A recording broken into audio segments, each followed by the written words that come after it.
Volcanoes provide a spectacular and often deadly insight into the raw power of the Earth. It's starting to liven up. It is. They go from both vents recently. 10% of the world's population, that's around 500 million people, live in and around active volcanoes. By 2050, that number could be as high as 1 billion. Despite recent advances in the Earth sciences, accurately predicting eruptions, especially in remote areas, remains a massive challenge. You physically couldn't walk around out there, it's too hot and too dangerous.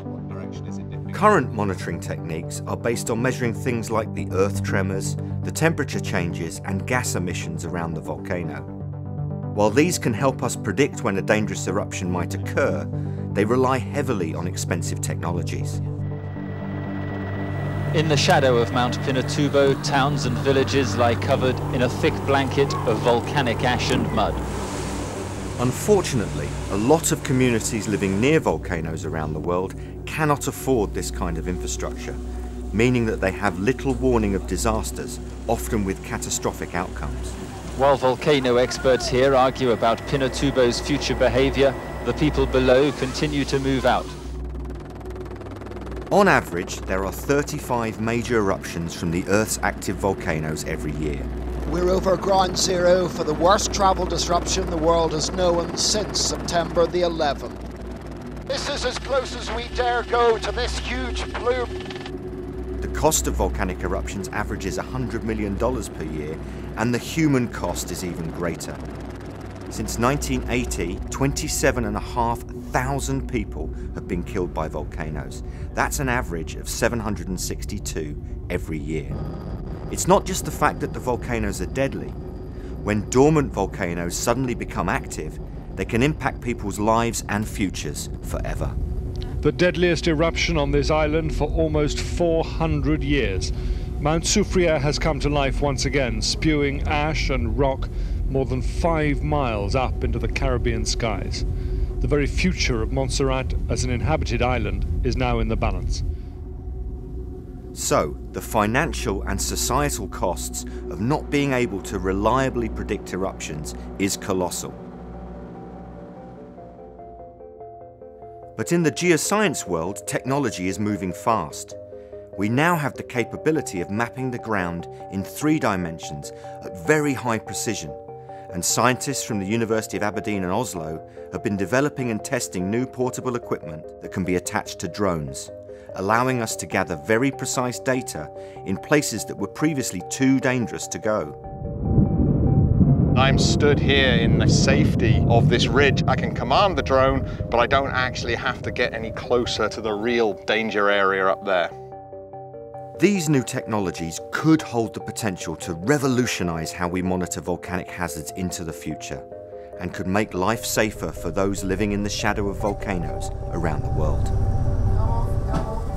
We're on the island of Stromboli in the Aeolian Islands in the Mediterranean. It's a fairly active chain. I mean, Etna is one of the most active volcanoes on the planet, and Stromboli is actually quite famous. It's called the lighthouse of the Mediterranean because the Romans actually used to use the flashing eruptions from Stromboli to locate themselves at night in the sea. So it has a certain style of eruption. It erupts fairly regularly, and it's these small explosive eruptions most of the time, and they're actually called Strombolian eruptions. And every time we see an eruption, we get more data. It's like the perfect laboratory, having a volcano erupt, because it gives you so much information to help you understand what might happen next time. So our mission, if you will, on Stromboli is to bring high-precision 3D geology to the volcano. We're taking brand new 3D mapping kit, including thermal cameras, and we're going to build a 3D thermal model of the volcano.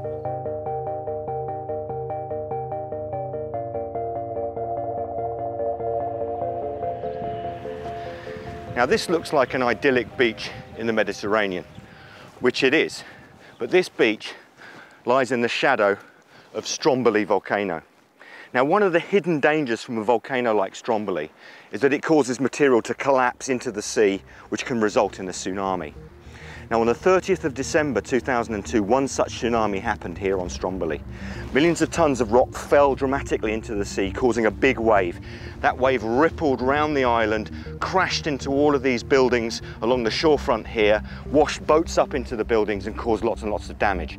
Luckily, it was the 30th of December. Very few people were here, no tourists, and the beach was empty. Now since then, they've installed a tsunami warning system. There's a buoy out at sea that if it gets rocked by a big wave will send alarm signals to the observatory, and then they can warn people on the island that a potential tsunami is imminent. In addition, they've put a bunch of signs around the island. You may only have a few seconds to get a few meters above the ground, but that could save your life.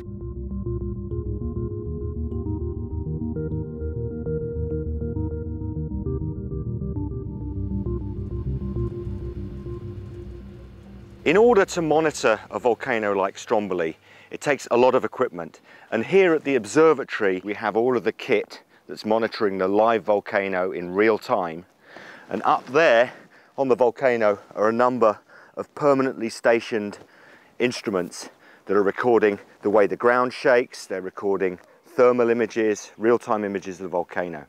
All of this infrastructure is put in place to try and help observe and warn people of any dangers of the volcano, but at the same time it's inhibitively expensive and it takes a lot of man hours, not only to set up an observatory like this, but to walk all of the kit and helicopter kit up to the side of the mountain to permanently mount stations around that. And that's how we monitor volcanoes in the present day. So if we can build on this fantastic infrastructure that's in place here and up on the volcano, and in addition add monitoring remotely with drones, then we can really advance our understanding of how we monitor volcanoes and hopefully take that into areas where volcanoes are very poorly monitored, quick, cheap and effectively. A new way of monitoring volcanoes into the future.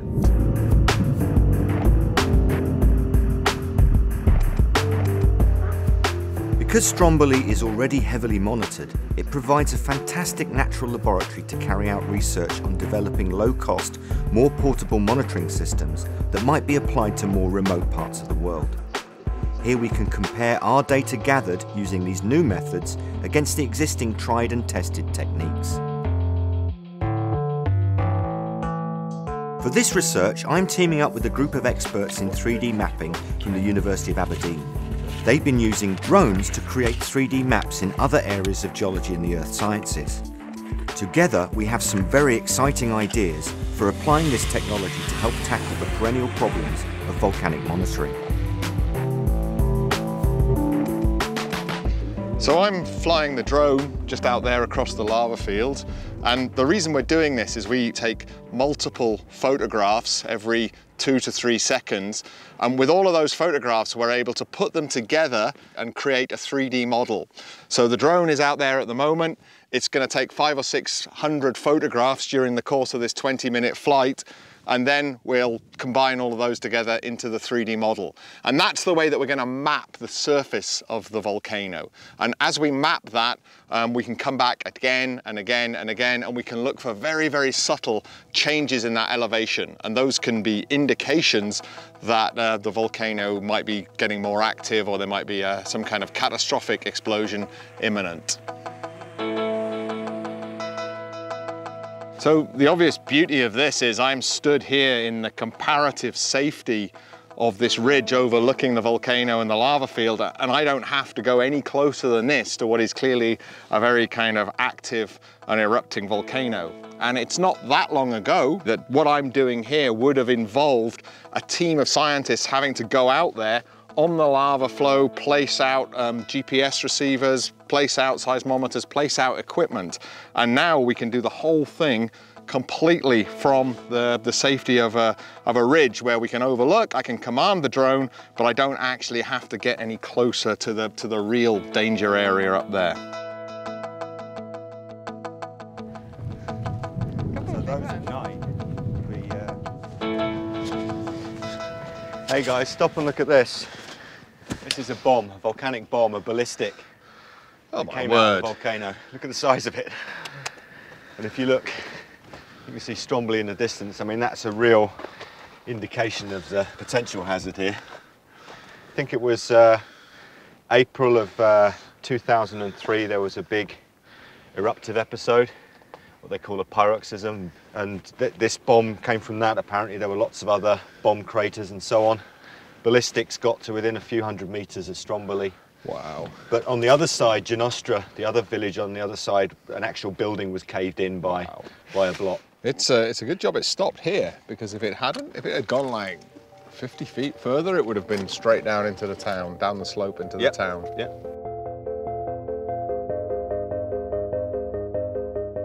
We try to go up volcanoes like Stromboli when they're in a period of normal behaviour, because that's going to be potentially the safest time, but there's always the danger that it could have one of its more explosive eruptions. Prior to big eruptions, volcanoes can actually swell, the ground can move.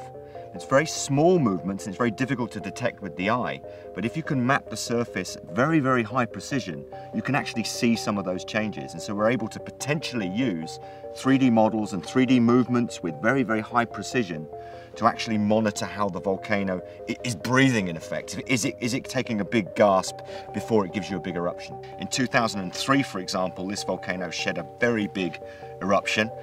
If we can start to map those out and get a feel for those changes and how the volcano gives us some precursors, then we can potentially warn the inhabitants of the island, and if so be, they could be evacuated.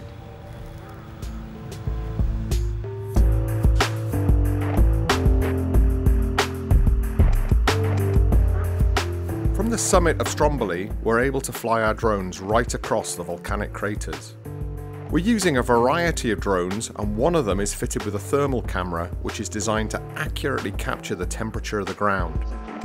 From that, we can see which bits are hot and which bits are cooler, and by incorporating those thermal images with our 3D mapping technology, we'll be able to get a much better understanding of the thermal structure of the volcano in 3 dimensions.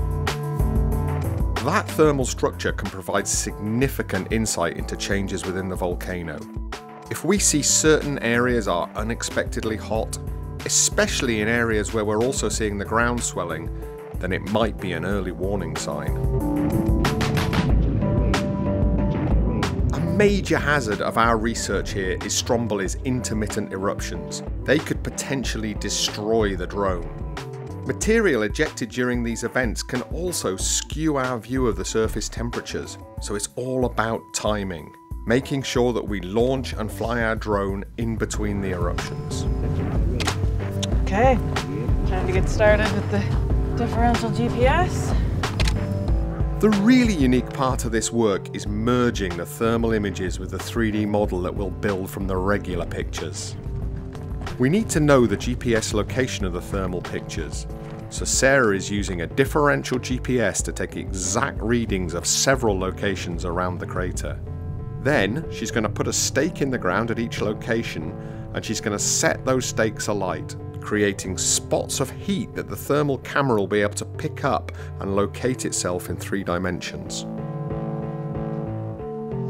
So what we'll probably do is get it ready to go, wait for an explosion, and that's when the time clock's set. Once the explosion's gone, light the first one, light the second one, light the third one, light the fourth one, we're ready to go. The thermal drone can go up, start thermal mapping, but it's got those positions, it knows where it is. Okay, let's do it. Let's do it.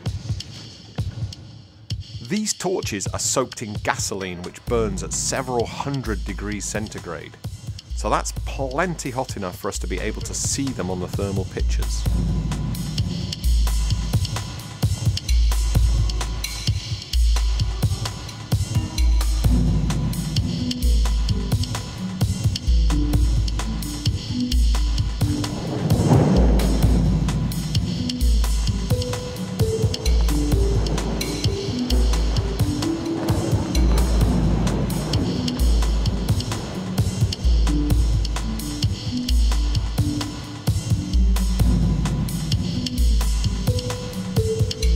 Good to go, John.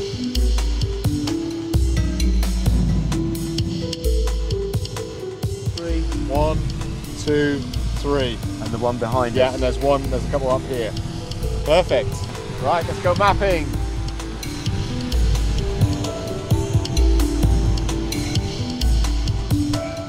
So yeah, there's the volcano there.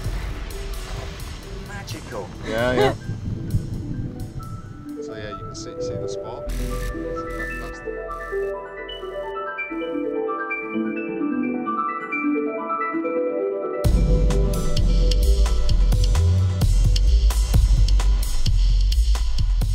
Flying the thermal camera over the volcano was amazing because you literally couldn't see anything through all the steam and the smoke coming out. As soon as we looked on the thermal camera, we could see all the structure, we could see the crater, we could see the sides, we could see the center. It was amazing, and I'm sure there are not very many people in the world who've ever got to fly a drone, let alone a thermal drone, across a volcano. I've never done anything like that before, but I think it worked.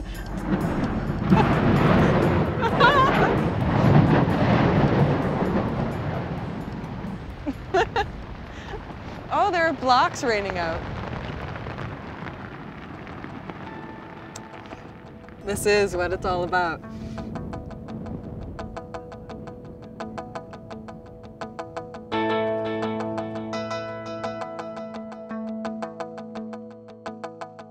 The next morning, John and I were able to take a first look at our data and the 3D maps that were generated from the volcano. Okay, so Dougal, have a look at this. So this is the thermal image from the drone. Wow. So what this is showing is you can see the basic structure and the shape of the volcano, but instead of normal photographs or a normal image, the colours in here are basically showing us what the temperature on the surface is. So the light, warm colours, the reds and the oranges and the whites, that means it's hot. And then the dark, cooler colours like the blues and the purples, that means it's cold. So the white stuff's the hottest, where you can see in the middle of the vents there. It's got these white. Yeah. So all those little spots there, those will be those hot blocks of lava that are dropping out of the sky, those bombs. That is absolutely incredible. I mean, it looks to me as you've got more detail than you see from the normal photographic images, because you can't seem to see any of the steam or the sort of fumarolic activity. You get to see behind that, don't you? But absolutely, and this is the same reason that they use thermal imagery for search and rescue in burning buildings and things, is that actually the thermal image is actually looking through the steam and it's looking through all the dust, and you're actually seeing the inside of the crater, which if you looked at the regular photographs, is just a big cloud. Yeah. The other thing here is, of course, that with this camera we actually have the radiometric data, so it's not just an image. For every pixel there is the temperature, the real temperature value stored. So you can actually go in and reprocess this image. So you can adjust the colours accordingly, and then put a... There's only a limited range of colour available, so you're losing the detail in there, but we can go back in and reprocess this data. If you were really interested in what was going on in the crater, and what we're working on developing at the moment is on the 3D model, you will be able to have a slider which will adjust the temperature range and adjust the light range, so you'll have all that information stored in the 3D model.